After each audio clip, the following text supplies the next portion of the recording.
Donc, bienvenue aujourd'hui sur le live schéma d'abandon et dépendance et impact sur les relations. Alors, pourquoi je vous fais ce live aujourd'hui ? En fait, il est en lien au précédent live que je vous avais fait sur la dépendance affective et pour lequel j'ai eu énormément de retours, que ce soit sur ma chaîne YouTube, sur mon compte Insta, sur mon compte Facebook. C'est vraiment un sujet qui en a interpellé beaucoup d'entre vous, qui a fait que pour certains, vous vous êtes beaucoup reconnus. Vous avez, en tout cas, ça vous a interpellé, ça vous a fait réfléchir, ça vous a fait réagir, ça vous a fait réaliser certains de vos comportements et du coup ça vous a fait poser la question de savoir finalement si vous aviez une dépendance affective ou pas, et du coup vous avez été beaucoup à me questionner par rapport à vos histoires personnelles. Et du coup, par rapport à toutes ces questions, en fait, je me suis rendu compte que ce serait peut-être bien d'apporter des informations supplémentaires, non pas uniquement sur la dépendance affective, mais sur le schéma d'abandon ou le syndrome abandonnique aussi qu'on appelle. On appelle ça comme ça, parce que les deux sont étroitement liés, mais ils ne sont pas uniquement liés en fait. Donc, je voulais vraiment faire ce live pour expliquer la différence. Alors, comme je vous le disais dans le live où j'avais parlé de la dépendance affective, très souvent, voire tout le temps, les personnes qui ont une dépendance affective, en fait, possèdent ce qu'on appelle un schéma d'abandon. Alors que l'inverse n'est pas vrai, c'est-à-dire que les personnes qui présentent un schéma d'abandon ne possèdent pas forcément une dépendance, qu'elle soit affective ou qu'elle soit tout autre style de dépendance que la personne pourrait avoir. Et ça, je tenais à le préciser parce que je ne vous cache pas que maintenant, sur les réseaux sociaux, on trouve beaucoup d'informations, on trouve beaucoup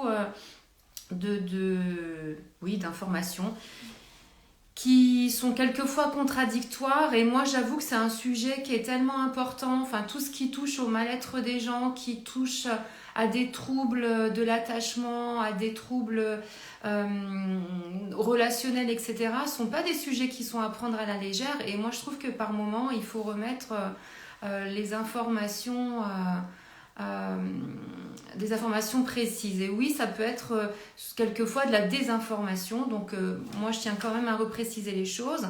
Alors contrairement à ce qu'on peut lire en fait, ou ce qu'on peut entendre, et je vous cache pas que ça m'énerve, en fait, si on a une dépendance, on a un schéma d'abandon, ça c'est juste, mais si on a un schéma d'abandon, on n'a pas forcément une dépendance. Alors je vais essayer de vous expliquer au mieux où se trouvent les différences, et en quoi, en fait, dans la manière d'interagir, on n'est pas du tout sur les mêmes symptômes, on n'est pas du tout sur la même somatisation non plus. Donc c'est vraiment important d'avoir des notions bien différentes là-dessus. Pour ce qui est personnes, je le redis parce que ça peut être intéressant, pour les personnes qui présentent un schéma d'abandon, en tout cas, pas un schéma d'abandon, pardon, une dépendance affective, et qui vraiment souhaiteraient approfondir le sujet, qui se sont reconnus vraiment dans tout ce que j'ai présenté au niveau du live, ou alors qui n'auraient pas eu connaissance de ce live, je vous invite vraiment à aller voir ma vidéo sur le sujet, à écouter les symptômes, à écouter les comportements dysfonctionnels qui peuvent être présents chez la personne et aussi dans le relationnel. Et parce que je ne le représenterai pas tout le schéma aujourd'hui pour ce qui est de la dépendance affective. Donc vraiment aujourd'hui, je le rappelle, je le redis, je voudrais développer le schéma d'abandon. Alors, quelle est l'origine de ce schéma ? Alors, comme beaucoup de schémas dysfonctionnels que l'on a en tant qu'être humain, bien souvent les schémas dysfonctionnels se sont mis en place dans l'enfance, au cours de l'enfance. Même si, encore une fois, je mets une parenthèse parce que quelquefois, il y a des modes de fonctionnement, de dysfonctionnement qui se mettent aussi en place avec les expériences de vie que l'on rencontre en étant jeune adulte ou adulte. Mais là, en l'occurrence, le schéma d'abandon, il se retrouve très souvent dans l'enfance.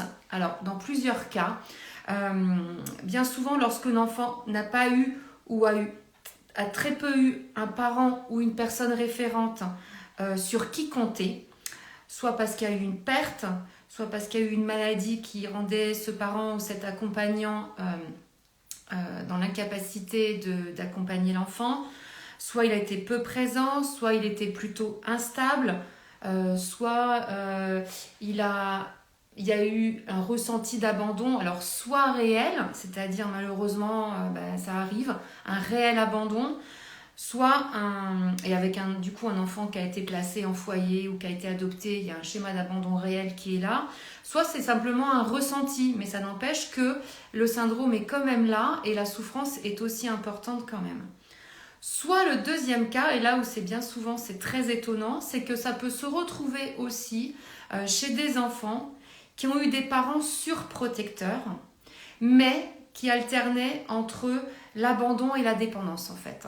C'est-à-dire qui eux-mêmes probablement étaient dans des schémas abandonniques, voire des schémas de dépendance, et qui ont surprotégé leurs enfants par peur d'insécurité ou pour différentes raisons, et qui font que malheureusement dans leur posture, en fait, ça a créé chez l'enfant un sentiment à la fois d'abandon et à la fois de dépendance.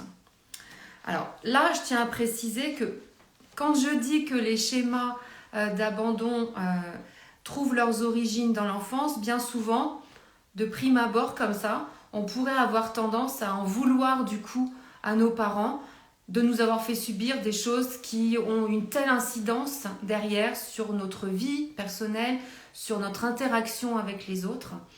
Et ça, c'est humain de le ressentir.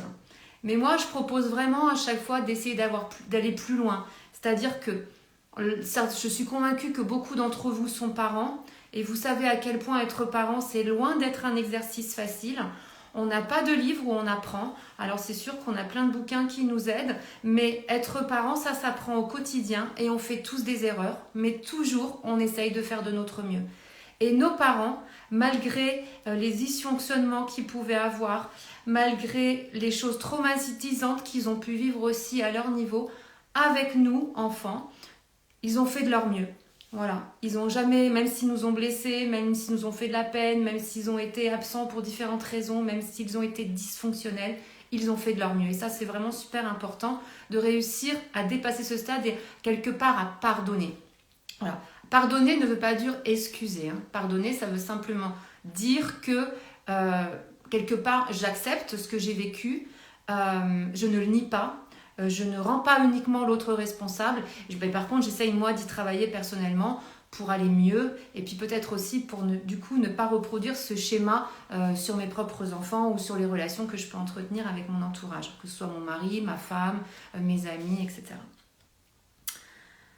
Alors, une fois que j'ai parlé de ces origines, alors bien sûr les origines, là il faudrait aller plus loin. Moi je vous invite, si effectivement vous vous retrouvez dans un schéma de ce genre, je vous invite vraiment à essayer d'aller vous réancrer dans votre vie d'enfant, à essayer de vous souvenir des situations qui vous ont marqué, dont vous vous souvenez, où vous avez pu vous ressentir abandonné, délaissé, pas suffisamment aimé, pour quelque raison que ce soit d'ailleurs, et d'essayer de repenser à ces situations de manière concrète, pour essayer de revoir comment vous vous sentiez, quelles émotions vous ressentiez à ce moment-là, pourquoi ça s'est passé de la sorte, etc. Vous voyez, c'est vraiment essayer d'aller trouver des origines précises qui ont été récurrentes dans votre passé et qui auraient pu expliquer la mise en place de ce schéma dysfonctionnel.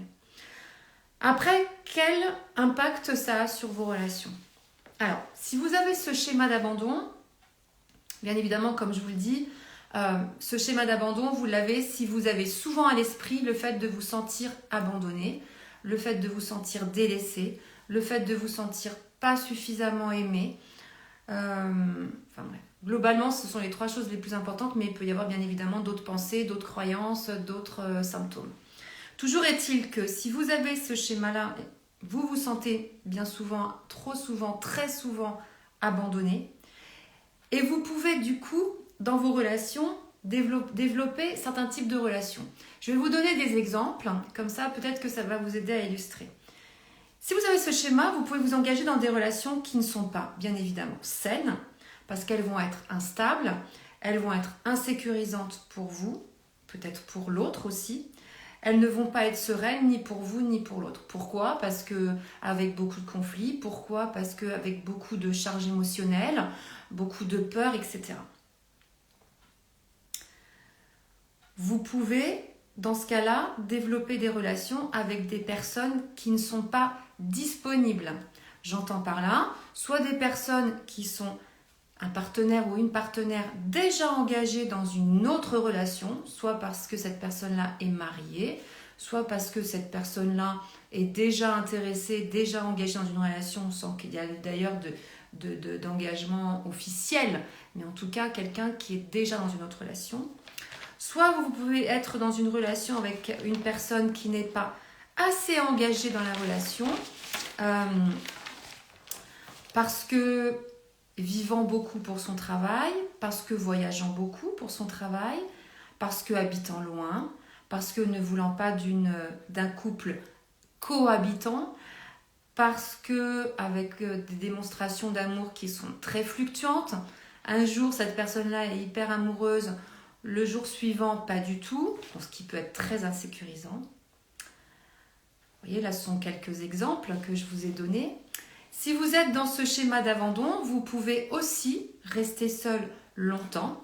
Vous pouvez mettre fin à une relation, soit volontairement, soit en la sabotant, par peur de souffrir, ou être abandonné à nouveau. Par exemple, je quitte avant d'être quitté, j'abandonne avant d'être abandonné. Alors, on est bien d'accord que, bien évidemment, ce style de comportement n'est pas volontaire, c'est totalement inconscient. C'est ce qu'on appelle des schémas relationnels, des schémas dysfonctionnels. Et bien évidemment, tous ces comportements, vous ne le faites pas volontairement, de vous engager dans des relations qui ne sont pas saines, de vous retrouver avec des personnes qui ne s'engagent pas. Tout ça, c'est inconscient, bien évidemment. Je vais vous donner le cas de plusieurs personnes que j'ai eu l'occasion de rencontrer dans mon cabinet. Et pour vous illustrer un petit peu tout ça. Je donne l'exemple d'un patient, bien évidemment je ne vais pas donner son nom, je vais l'appeler aujourd'hui, dans ce live il va s'appeler Georges par exemple. Et cet homme, Georges, dans l'enfance, a eu un père qui était très aimant, mais très impliqué dans son travail, beaucoup en déplacement, donc peu dispo, très aimant mais peu démonstratif, comme beaucoup d'hommes dans les générations d'avant, et qui aussi était très exigeant et qui, de ce fait, se retrouvait à être assez souvent dévalorisant face au comportement de Georges. Bien évidemment, cet enfant-là, donc Georges, petit garçon, à force d'avoir ces situations qui étaient répétées, a développé ce qu'on appelle un schéma d'abandon. Il s'est senti pas suffisamment aimé parce que père qui n'avait pas assez de temps pour lui, donc inconsciemment l'enfant qu'est-ce qu'il comprend dans ce cas-là? Il a l'impression en fait de ne pas être suffisamment intéressant, de ne pas être suffisamment bien pour être aimé, etc. Donc il va monter son niveau d'exigence pour toujours espérer être aimé, attirer l'attention de papa.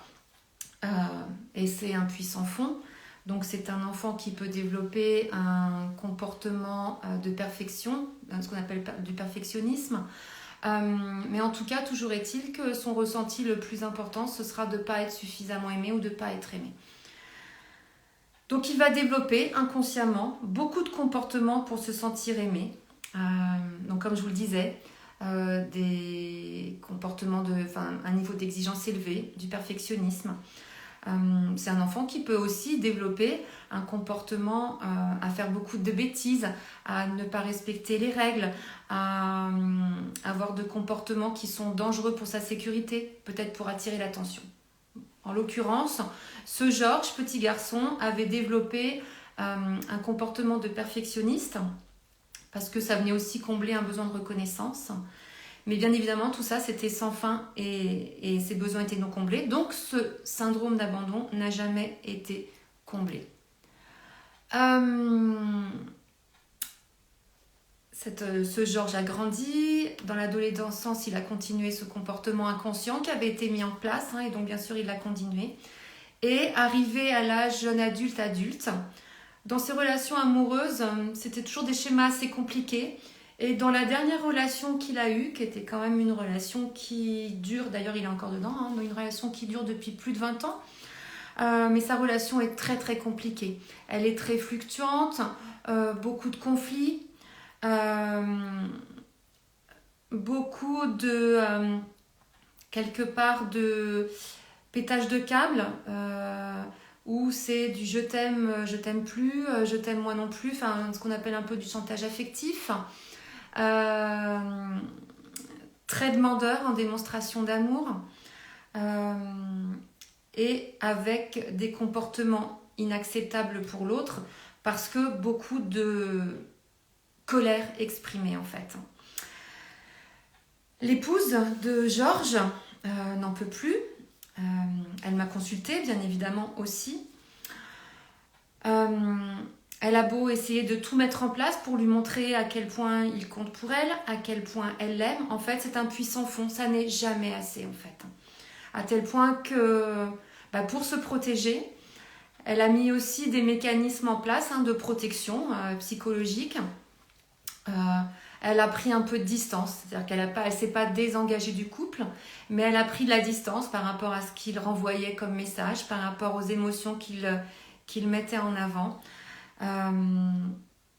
Et bien évidemment, lui, comment il a ressenti ça? Il a ressenti ça comme étant une forme de désengagement, comme étant le fait de ne pas se sentir suffisamment aimé, de se sentir délaissé. Et en fait, ses propres comportements sont venus en fait créer des comportements, son propre schéma d'abandon est venu créer des comportements inacceptables et difficiles à vivre pour le partenaire en face. Et du coup, la posture de sa partenaire est venue renforcer son schéma d'abandon. C'est là où je voulais vous faire comprendre que c'est un peu un cercle vicieux. Et bien sûr, Georges, comment il se sent aujourd'hui? Abandonné. Il est dans un mal-être extrêmement profond, à tel point qu'il est même en dépression actuellement. Il n'arrive plus à faire aucun effort, il n'a plus goût à rien. Il faut dire quand même que le schéma d'abandon, tout comme le schéma de rejet, sont des schémas psychologiques dysfonctionnels qui sont liés à des traumatismes de l'enfance et qui créent un mal-être extrêmement profond puisque ça vient toucher l'être profond, la raison même de notre existence en fait. On se met à douter de notre existence, du fait d'avoir été désiré par nos parents, enfin ça peut aller très très très loin. Et c'est un schéma qui provoque de très très très grosses souffrances existentielles. Et en fait, Georges, qu'est-ce qu'il a fait? Il était tellement mal qu'il en est arrivé bien évidemment à créer des conflits aussi au sein de la famille avec ses propres enfants, parce que là aussi, vous imaginez bien qu'il ne se sentait pas suffisamment aimé par ses enfants. Donc il a cherché du conflit inconsciemment pour créer cette attention. Ce qui fait qu'il a un relationnel avec ses enfants qui est assez compliqué. Des enfants qui du coup eux se sentent rejetés, pas aimés non plus, donc en fait il est en train de reproduire un schéma d'abandon sur ses propres enfants et il a créé un tel conflit avec sa femme qu'en réalité elle est en train de vouloir mettre un terme à la relation. Donc là vous voyez que en fait par peur d'être abandonné, par peur d'être quitté, par le fait de se sentir abandonné, en fait, il a détérioré, saboté la relation. Au point de provoquer un tel clash que, en fait, il va se faire quitter. Et donc là, sa croyance, qui est que je ne suis pas assez bien pour être aimée, vient être validée. Cette croyance aussi que je ne suis pas assez bien, je vais être abandonnée, effectivement, cette croyance-là est venue étayer les comportements qu'il avait et il a mis en place des comportements qui n'étaient pas acceptables pour l'autre, avec un mode de communication en plus dans le couple qui n'était pas super bon, je vais être honnête avec vous, voire qui était inexistant. Et du coup, voilà, sa croyance ça a été validée, il s'est fait quitter. Et donc là, derrière, il y a un travail énorme à faire en reconstruction personnelle pour cet homme. Alors, je tiens à dire quand même que quand on a un schéma d'abandon, on peut développer, bien sûr, un schéma de dépendance. Alors là, tout dépend aussi de ce qu'on a vécu au cours de l'enfance. Mais si le schéma d'abandon est très important, qu'il y a eu aussi de la dévalorisation, qui a fait, quand on était enfant, qui a empêché le développement de l'estime de soi, Si on est très tourné vers les autres, à prendre toujours en considération plus le besoin des autres que le nôtre. Bref, il y a plein de choses qui se mettent en place qui peuvent effectivement faire que à haut niveau, ça peut créer un schéma de dépendance. Mais ce n'est pas systématique. Je vous donne un autre exemple d'une autre patiente qui a ce schéma aussi d'abandon et qui, elle, pour le coup, a des modes de fonctionnement complètement différents dans ses relations. C'est une femme qui enchaîne les relations amoureuses. Alors, et qui prétexte ne jamais trouver le bon partenaire qui lui plaise sur le long terme. Alors, ils ne sont jamais assez ceci ou assez cela. Bref, à chaque fois, le partenaire qu'elle trouve n'est jamais assez bien. Et en fait, elle remet toujours en question l'autre. Et elle ne se rend pas compte qu'en réalité, la problématique vient aussi d'elle.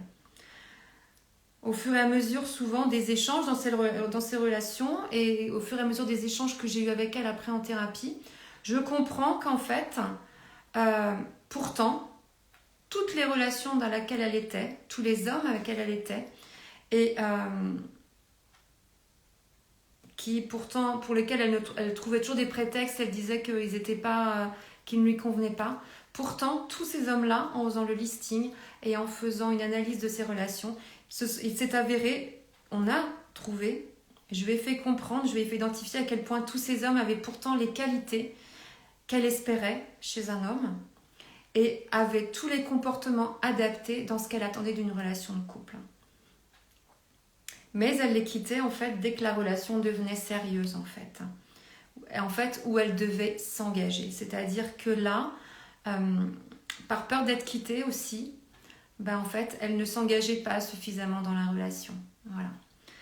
Un autre exemple d'une personne qui peut être dans ce schéma-là, c'est une personne qui peut, par exemple, ne tomber amoureuse que de personnes déjà mariées, comme je vous disais. Donc, du coup, qui sont déjà engagées dans une autre relation et donc pas disponibles. Voilà. Alors, après, comment faire la différence entre un schéma d'abandon et un schéma d'abandon qui a aussi un schéma de dépendance? Le schéma de dépendance, ça vient apporter d'autres modes de fonctionnement chez nous, comme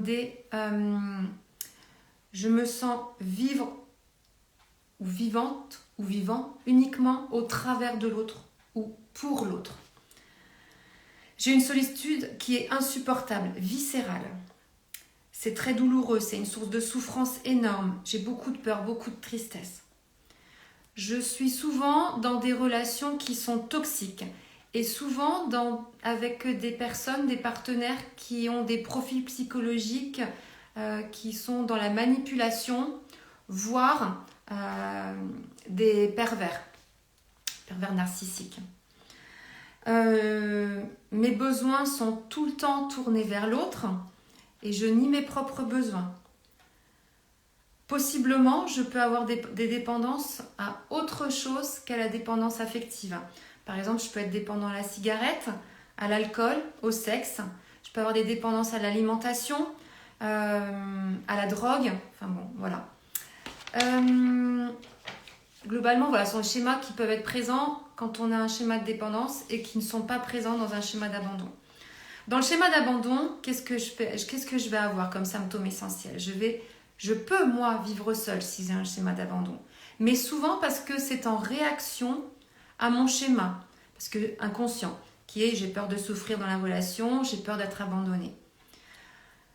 Souvent, si j'ai le schéma d'abandon, comme je vous l'ai dit, je me sens abandonnée, souvent, voire assez souvent, voire très souvent. Je me sens délaissée. Je suis dans des relations toxiques, mais pas de manipulation. Mais souvent par manque d'engagement. De l'un, de l'autre partenaire ou des deux. Je me sens abandonnée. Peut-être que je peux abandonner aussi. Quelquefois, il faut essayer de voir si souvent, quand je me sens abandonnée, quand j'ai peur d'abandonner, en fait, bien souvent, dans mon comportement, je recherche un petit peu, que j'identifie un peu J'abandonne aussi beaucoup. Alors, j'abandonne pas forcément des gens, mais j'abandonne des projets que j'ai. J'abandonne des choix que j'avais fait pour moi. Je m'abandonne moi-même dans mes convictions, dans mes valeurs, dans mes... Vous voyez, le schéma, il est assez complexe en fait. Je vous donne l'exemple par exemple d'un parent qui a été abandonné par sa mère réellement, donc un schéma d'abandon très très fort, et qui une fois par an abandonne son enfant, pas réellement bien sûr, mais en étant par exemple très peu dispo ou très souvent absente. Et là en fait, ce schéma d'abandon qui est très présent chez elle, puisqu'elle a été abandonnée en fait sans s'en rendre compte, inconsciemment, en fait, elle abandonne dans son comportement son enfant, alors qu'en réalité, c'est la pire chose qu'elle ait vécue. Donc, vous imaginez bien que ce n'est absolument pas ce qu'elle veut faire vivre à ses enfants. Et pourtant, sans le vouloir, c'est ce qu'elle fait. Donc, je ne sais pas si j'ai été claire par rapport aux différences qu'il peut y avoir entre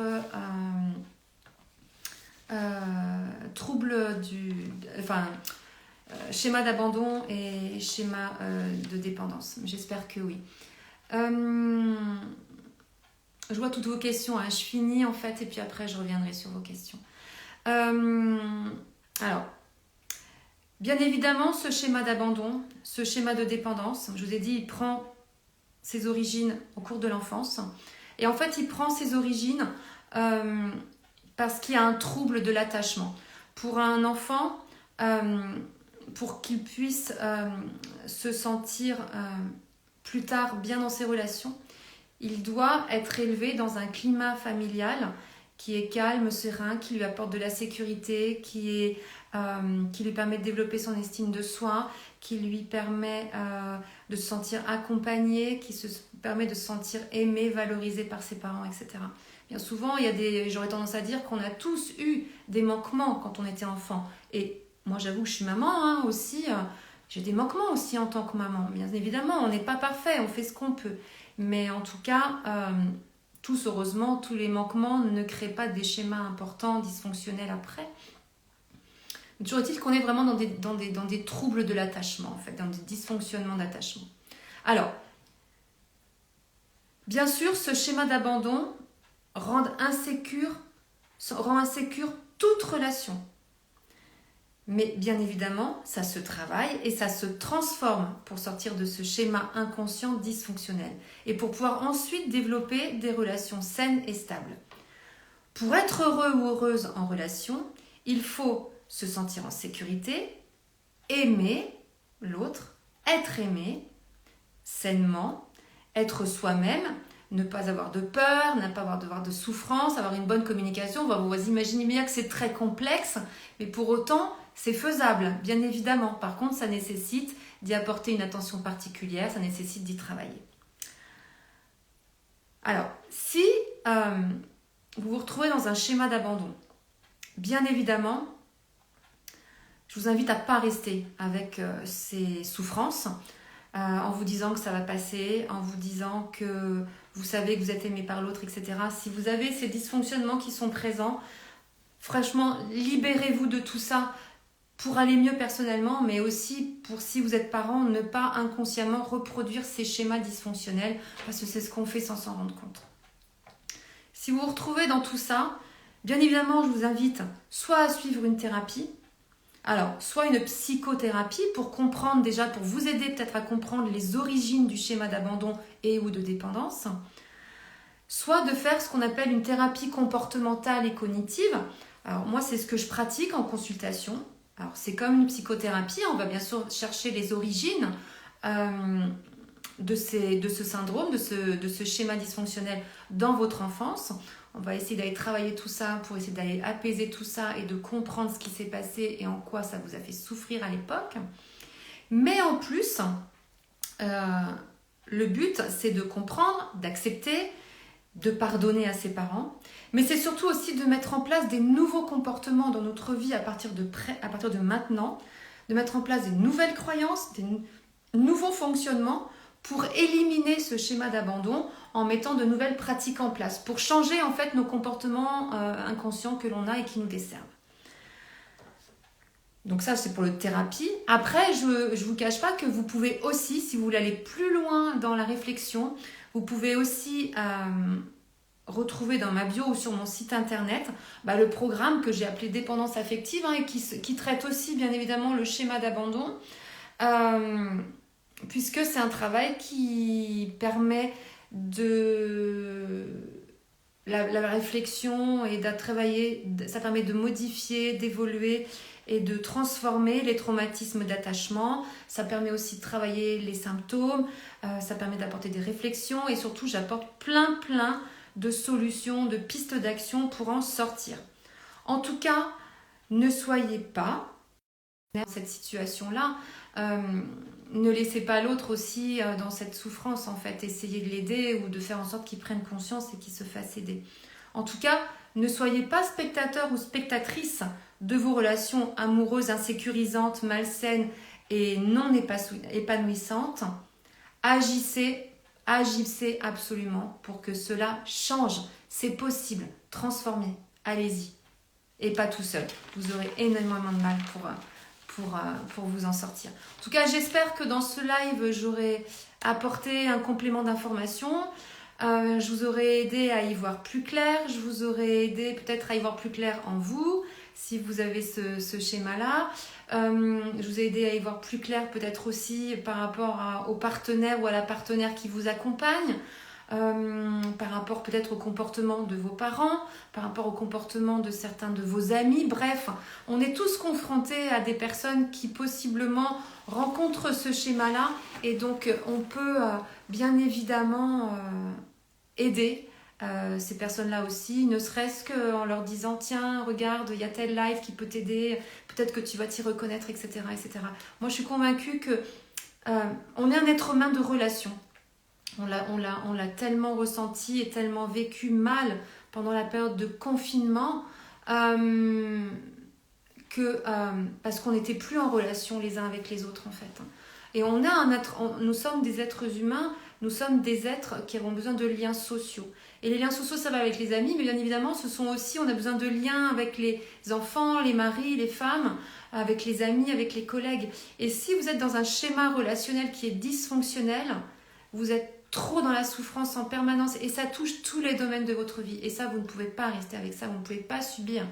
Il faut absolument que vous agissiez et que vous essayiez de guérir en fait. Donc, bien évidemment, si vous avez des questions par rapport à tout ce que j'ai abordé là, vous pouvez m'envoyer des messages sur mes réseaux sociaux, quels que soient les réseaux sociaux que vous utilisez pour me suivre. Et j'y répondrai bien sûr toujours avec grand plaisir. Je pense que ceux qui me connaissent le savent. Et bien sûr, posez-moi des questions, demandez-moi des informations, contactez-moi, allez voir mon site internet. Enfin bon, il y a plein d'infos, j'ai plein de choses pour vous aider. Voilà, donc je vais regarder un petit peu les questions et tout ce que vous m'avez mis parce que je pense que ça peut être aidant pour beaucoup d'entre vous que j'aborde ça. Donc il y en a beaucoup qui me disent que ils se reconnaissent. C'est le portrait aussi du papa de mon fils de 15 ans. Je connais ça aussi. Le oui. Non, je ne t'aime pas. Ouais, bon. Si vous êtes dans cette relation-là, c'est vrai que c'est une relation qui n'est pas forcément saine pour vous. Hein. Donc, peut-être que cette personne, votre partenaire peut être aidé ou peut-être que vous pouvez essayer de faire prendre conscience à quel point le dysfonctionnement est présent au sein de votre couple et que vous êtes une équipe, vous pouvez vous entraîner pour dépasser ce cap et essayer de comprendre pourquoi vous êtes dans ce schéma-là. Est-ce que le moment où l'on calme ces dépendances, le schéma d'abandon se calme ? Alors, ça, c'est une bonne question. Oui, indirectement. Même si, quand même, ce sont deux choses qui sont quand même assez différentes. J'entends par là que la dépendance est présente parce qu'il y a un schéma d'abandon. Ça, on est d'accord. Par contre, si on apaise les dépendances, on va effectivement améliorer certains comportements que l'on a vraiment lié à la dépendance. Donc on va réussir peut-être à être moins fusionnel, enfin dans cette demande de fusion dans le couple. On va être moins dans cette tristesse ou dans cette douleur quand on est seul ou quand on fait quelque chose sans l'autre. Enfin, par exemple, je donne des exemples. Mais par contre, le schéma d'abandon lui-même, il faut le travailler aussi d'une autre manière. C'est-à-dire que ça va vous aider si l'on calme les dépendances, mais ça ne va pas être suffisant pour complètement apaiser le schéma d'abandon. Ce sont deux choses qui sont parallèles, qui sont liées, mais qui sont aussi parallèles. Il faut vraiment faire un travail sur les deux. En tout cas, c'est mon point de vue. Cela fait longtemps que j'essaye de l'aider, je ne désespère pas, ça commence à faire son chemin. Bah écoutez, super, hein, en tant que partenaire, si vous pouvez l'aider, c'est génial. Par contre, cette personne-là doit aussi prendre conscience de sa problématique parce que vous pouvez l'aider dans les relations, mais en même temps, c'est pas vous qui avez cette problématique-là. Donc lui ou elle, doit avoir une prise de conscience, doit aller guérir en fait toutes ces situations qui ont été vécues dans l'enfance et qui ont créé ce schéma-là. Il faut aller guérir en fait ce qu'on appelle le petit enfant intérieur en fait, pour combler ces besoins qui n'ont pas été comblés et pour justement pouvoir appréhender les relations en tant qu'adulte différemment. Je vais lui faire écouter votre live, mais je ne suis pas sûre que cela l'intéresse malheureusement. Soit effectivement ça lui fait prendre soit il a effectivement des prises de conscience, soit c'est trop compliqué. Vous savez, il y a beaucoup de personnes en fait qui ne veulent pas aller voir ce qui ne va pas parce que c'est trop source de souffrance en fait. Effectivement, faites-lui écouter le live et soit ça fait des déclics dans sa tête et ce sera super, soit pas et malheureusement vous aurez fait ce qu'il fallait en fait. Ok, oui, je me disais, j'ai calmé mes dépendances, mais du coup, je dois travailler encore mon abandon alors. Oui, voilà, je vous dis, les deux sont liés. La dépendance est liée à l'abandon, mais l'abandon doit être vraiment travaillé de manière spécifique. Voilà. En tout cas, super, merci beaucoup pour toutes vos questions. Je regarde s'il y en a d'autres. Non, là, il n'y en a plus. Donc, les quelques qui sont présents, dites-moi si vous avez encore d'autres questions. Et puis, oui, alors voilà. Il commence à avoir des prises de conscience, mais ça fait plus de 2 ans que j'essaie de l'aider. Oui, mais quelquefois, vous savez, c'est long. Il faut accepter que l'autre avance à sa vitesse, en fait. Et même si vous êtes personnellement impliqué dans la relation et donc personnellement impacté par le dysfonctionnement que cela peut créer dans votre couple, mais en même temps, c'est lui qui doit faire ce travail personnel et peut-être que c'est compliqué pour lui en fait, ou pour elle. Merci, je vous en prie. Bon, écoutez, on va arrêter là. Donc, le replay, bien évidemment, va être disponible très rapidement sur mes réseaux sociaux. Et puis, n'hésitez pas à m'envoyer des messages si vous avez des questions. Voilà. Je vous embrasse.